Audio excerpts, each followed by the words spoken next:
Mas nós vemos pela Escritura Sagrada que o útero era um lugar limitante. E a limitação uterina não podia detê-lo, não poderia Jesus ficar ali, porque não é possível um Deus ser limitado. E Jesus é Deus, então Jesus não pode ser limitado pelo útero. E a Bíblia diz então que Jesus nasce. E o segundo lugar que Jesus é colocado na terra é um lugar chamado manjedoura. Lucas capítulo 2, versículo 7 diz: e deu à luz a seu filho primogênito, envolveu-o em panos e deitou-o numa manjedoura, porque não havia lugar para eles na estalagem. Quando Jesus é colocado na manjedoura, isso reflete basicamente a sua humildade, uma condição de servo. Filipenses já fala sobre isso, que ele sendo Deus, veio como homem, sendo servo. Jesus é humilde. Mas quando Jesus é colocado na manjedoura, isso fala também sobre acessibilidade. Ou seja, todas as pessoas poderiam chegar até onde ele estava. Crianças poderiam ter acesso. Os pastores em Belém foram ter acesso. Os anjos foram até ele. Os animais estavam meio que presentes ali. Qualquer ser humano, em qualquer época, em qualquer lugar do mundo, tem acessibilidade ao Senhor Jesus Cristo. Colocaram ele lá na manjedoura e a Bíblia diz que não havia lugar para ele. O grande problema de muita gente é que algumas pessoas não reservam lugar para Jesus em suas vidas. A gente reserva lugar para todas as pessoas. O namorado tem lugar na vida. O marido, o cônjuge, os filhos, os pais. Até a sogra tem lugar na nossa vida. Oh, as sogras são fofurinhas. Até elas têm lugar em nossas vidas e graças a Deus por isso. Mas Jesus, infelizmente, na vida de algumas pessoas, não tem lugar na vida. A Bíblia diz que ele estava na manjedoura por esse motivo. É a minha oração, é que Jesus tenha um lugar, o melhor lugar, o maior lugar, o centro da sua vida. Amém? Por isso, em nome de Jesus. Terceiro lugar que Jesus esteve está em Lucas capítulo 2, 46 e 47. Jesus esteve no templo. E o texto dizia: aconteceu que, passados 3 dias, o acharam no templo, assentado no meio dos doutores, ouvindo-os e interrogando-os. E todos os que o ouviam admiravam a sua inteligência e as suas respostas. Jesus no templo, aos 12 anos de idade, um menino ali, ele destilava sabedoria e conhecimentos sobre-humanos. Ele ensinava como um Deus, mesmo sendo menino. Ele não apenas ensinava como um Deus, era Deus. Não apenas era Deus, é Deus. E como Deus, está presente aqui em nosso meio para abençoar a sua vida nessa noite. No templo, Jesus mostrava através das suas palavras o caminho da salvação. Mostrava também o perigo de uma vida pautada apenas na religiosidade e na não intimidade com Ele. Mas no templo ele não podia ficar, porque a Bíblia diz em Atos capítulo 17, versículo 24, que Deus não habita em templo feito por mãos humanas. E aqui nós temos um mistério extraordinário. Como é que Deus habita em mim e habita em você? É porque não foram mãos humanas que a gente fez. Foi o Senhor que te teceu. Você é obra-prima da criação. Você é templo do Espírito Santo. Deus não ficou no templo em Jerusalém. Não fica em templos de pedras, mas fica na tua vida, no teu coração, na tua alma nessa noite. Aleluia. Lugares que Jesus ficou. Quarto, ele foi no Jordão. Lucas capítulo 3, versículo 21 e 22 diz: quando todo o povo estava sendo batizado, também Jesus o foi. E enquanto ele estava orando, o céu se abre e o Espírito Santo desce sobre ele em uma forma corpórea, como pomba. Então veio do céu uma voz: tu és o meu filho amado, em ti me agrado. É interessante esse texto que no rio, Jesus é batizado para exemplificar que o relacionamento de fé com Deus é demonstrado nesse ato sacramental público que é o batismo. Assim como o Marcos Samuel demonstrou agora há pouco. Assim como algumas pessoas vão demonstrar domingo que vem através do batismo aqui na igreja. Não basta apenas frequentar a igreja. Não basta apenas gostar das canções e desfrutar da palavra. É necessário uma decisão. Porém, no Jordão ele não poderia ficar. As águas do Jordão não eram suficientes para contê-lo. Ele, Jesus, era a água viva, aquele que quem bebesse jamais teria sede. Ele estava no rio, mas Jesus era muito maior do que o rio. E no Jordão ele não pôde ficar. Quinto lugar, onde é que Jesus esteve? Esteve no deserto. Lucas capítulo 4, versículo 1 e 2 diz: Jesus, cheio do Espírito Santo, voltou do Jordão e foi levado pelo Espírito ao deserto, onde durante 40 dias foi tentado pelo diabo. Não comeu nada durante esses dias e ao fim deles teve fome. Jesus, irmãos e irmãs, esteve no deserto e sofreu como humano todas as provas que um lugar como esse oferece. Por isso, ele entende os nossos momentos de deserto. Por isso, ele entende quando tudo na nossa vida está perdido. Por isso, ele entende quando nada dá certo. Jesus sabe como você se sente, porque ele já esteve lá.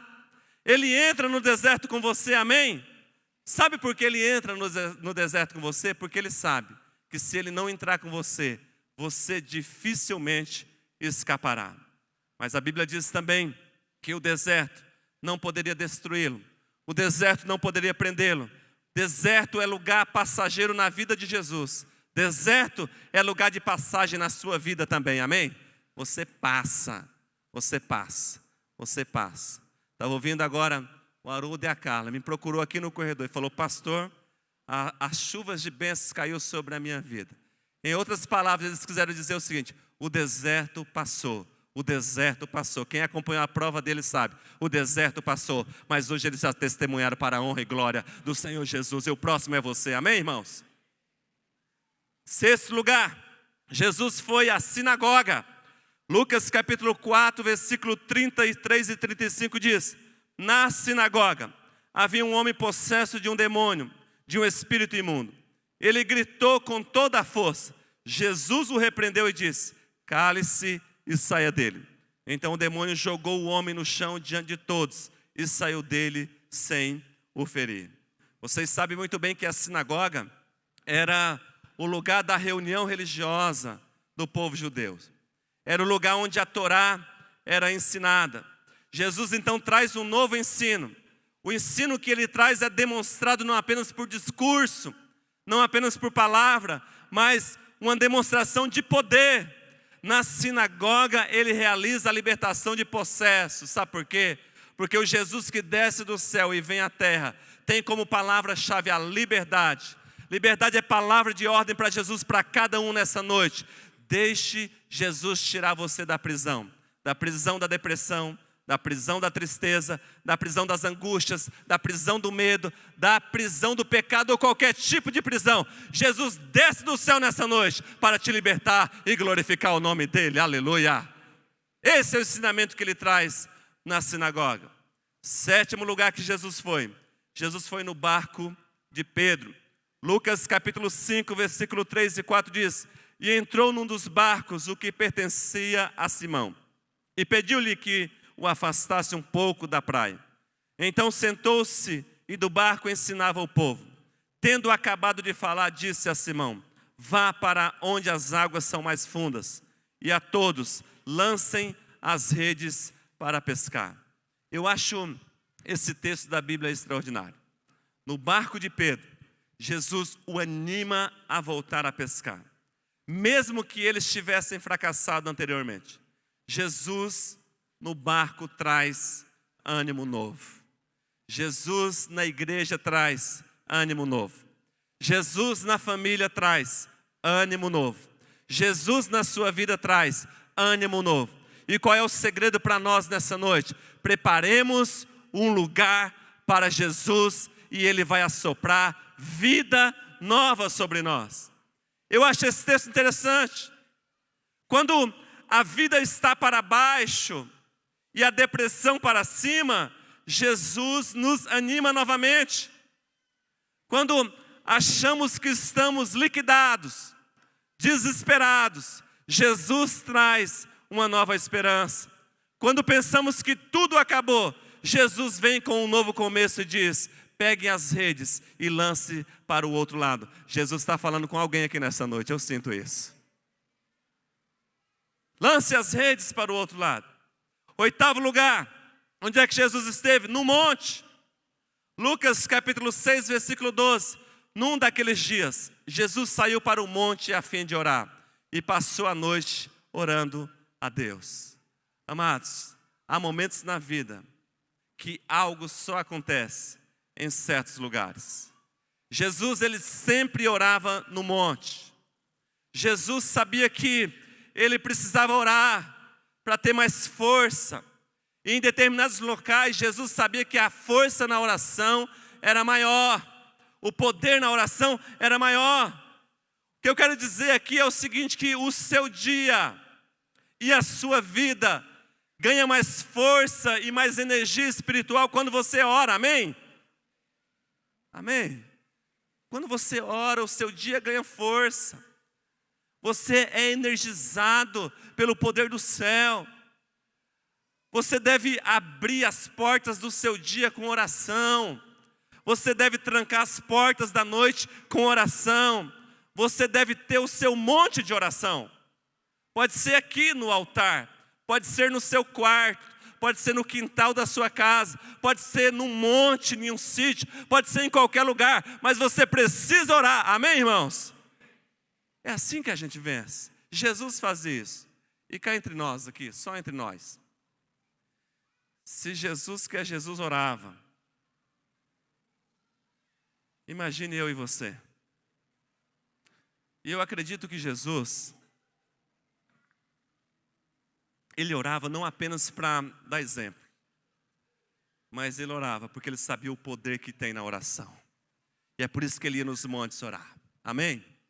9º lugar, Lucas 7:36. Convidado por um dos fariseus para jantar, Jesus foi à casa dele e reclinou-se à mesa. Jesus foi na casa de pecadores. Os fariseus eram religiosos. Do ponto de vista do evangelho, eram hipócritas. Eles opunham-se de forma ferrenha ao cristianismo. Eles manipulavam a lei para os seus interesses pessoais. Os fariseus tentaram colocar Jesus dentro de um sistema religioso, mas não deu certo. Jesus se recusou, porque Jesus não é religião. Jesus é uma pessoa, Jesus é Deus Todo-Poderoso. Ele não se encaixa nos sistemas, ele é diferenciado. Não tente colocá-lo em qualquer lugar, como os fariseus tentaram fazê-lo, porque ele se recusa, não é lugar para Jesus. 10º lugar, Lucas 22:54. Então, prendendo-o, levaram-no para a casa do sumo sacerdote. Pedro o seguia à distância. O 10º lugar que Jesus esteve na terra foi na prisão. E eu acho isso uma loucura. A audácia humana foi tamanha que pensaram que homens poderiam prender Deus. Pensaram que grades poderiam detê-lo. Pensaram que paredes iriam pará-lo. Como é que eles poderiam prender aquele que era a liberdade personificada? Aliás, ele mesmo disse em João 8:36, se o Filho vos libertar, verdadeiramente serei livres, e Jesus não pôde ficar na prisão. 11º lugar, Lucas 23:33. Quando chegaram ao lugar chamado Caveira, ali o crucificaram com os criminosos, um à sua direita e outro à sua esquerda. O 11º lugar que Jesus esteve nessa terra foi na cruz. O lugar mais assombroso que Jesus esteve. O lugar de humilhação máxima. O mais doloroso. O mais angustiante. Mortal. Jesus foi colocado na cruz. Mas na cruz, ele não estava no lugar dele. Na cruz, Jesus estava no meu lugar.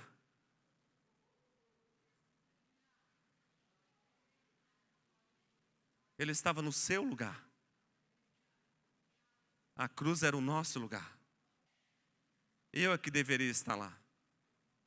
Você é que merecia, por causa dos nossos pecados. Colocaram Jesus na cruz, no meu lugar e no seu lugar, para nos salvar. Mas a cruz não era o lugar dele. E Jesus dá o brado, na cruz está consumado. É tirado da cruz. E o 12º lugar que Jesus é colocado é no túmulo. Lucas 23, 53. E tirando-o da cruz, envolveu-o num pano de linho e pô-lo num sepulcro escavado em rocha, onde ninguém ainda havia sido posto. Eu acho interessante isso. Porque no túmulo, o diabo pensou que poderia esconder Jesus do mundo para sempre. No túmulo, o diabo pensou que poderia esconder Jesus do mundo para sempre. Ele imaginou que Jesus estava no lugar, em um lugar de onde jamais sairia. Jamais sairia. Mas a Bíblia Sagrada diz que no 3º dia, houve algo dentro daquele sepulcro. Acredito que o Espírito Santo entrou lá. O Espírito de vida traz Jesus à vida outra vez. E aí, o 13º lugar que Jesus vai é na terra dos viventes. Lucas 24, 3, 5 e 6 diz: mas quando entraram, não encontraram o corpo do Senhor Jesus. Amedrontadas, as mulheres baixaram o rosto para o chão. E os homens lhe disseram: por que vocês estão procurando entre os mortos aquele que vive? Ele não está aqui, porque já ressuscitou. Aleluia. Aleluia. Hoje, Ele está sentado em seu trono. Isaías diz que é um alto e sublime trono. Hoje Ele está assentado em um trono de onde reina sobre todo o universo, como Rei dos Reis e como Senhor dos Senhores. Aleluia. Jesus não ficou no mundo, porque no mundo Ele não se encaixa. Jesus não ficou no útero de Maria, porque o útero de Maria não era o lugar dele. Jesus não ficou na manjedoura, porque a manjedoura não era o lugar dele. Jesus não ficou no templo, porque no templo não é o lugar dele. Jesus não ficou no Jordão, porque o Rio Jordão não é o lugar dele. Jesus não ficou no deserto, porque o deserto não é o lugar dele. Jesus não ficou na sinagoga, porque a sinagoga não é o lugar dele. Jesus não ficou no barco de Pedro, porque o barco de Pedro não é o lugar dele. Jesus não ficou nas cidades que eram muradas, porque as cidades não eram o lugar dele. Jesus não ficou no monte, porque o monte não é o lugar dele. Jesus não ficou na casa dos pecadores, porque lá não era o lugar dele. Jesus não ficou na prisão, porque a prisão não é o lugar dele. Jesus não ficou na cruz, porque a cruz não é o lugar dele. Jesus não ficou no túmulo, porque o túmulo não é o lugar dele. O lugar de Jesus é o teu coração. Aleluia, aleluia, aleluia. Aleluia. É o teu coração. O lugar dele ficar é o seu coração. Hoje, Ele quer habitar o seu coração e encher o seu coração de paz. Hoje Ele quer habitar o teu coração e encher o teu coração de alegria. Hoje Ele quer habitar o seu coração e consertar tudo aquilo que precisa de conserto dentro dele. Jesus não se encaixou em nenhum outro lugar, porque o lugar ideal para Ele é o seu coração. Aleluia por isso. É o lugar ideal para Ele. É o lugar favorito de Jesus, é o seu coração. Do seu coração Jesus não sai. O seu coração tem um poder aprisionador. Jesus se deleita em morar em você. Aleluia. Ele se alegra em morar em você. Agora imagina você abrindo o seu coração nessa noite para o Senhor Jesus Cristo, abrindo o teu coração, escancarando as portas do teu coração. Imagine o seu coração hoje sendo aberto para o Senhor, a sua vida sendo aberta para o Senhor. E aí Jesus entra no teu coração, mora, se assenta nele. Aí passa-se um tempo, o diabo vem bater na porta do teu coração. Aí você diz assim: Jesus, estão batendo. Aí Jesus diz assim: deixa que eu abro. Aí Jesus vai. Aí Jesus abre a porta do seu coração, o diabo está lá fora querendo entrar. Aí o diabo dá uma olhadinha: me desculpe, eu acho que eu me enganei de casa. O diabo não entra no coração que Jesus está. A maldade não entra no coração que Jesus está. O pecado não entra no coração que Jesus está. E eu nessa noite queria dizer: o teu coração é casa de Deus, é morada de Deus, é a habitação do Espírito Santo. 2 pessoas que creem comigo assim, 2 pessoas que têm Jesus no coração, só duas pessoas que têm Jesus no coração, dê uma salva de palmas para ele.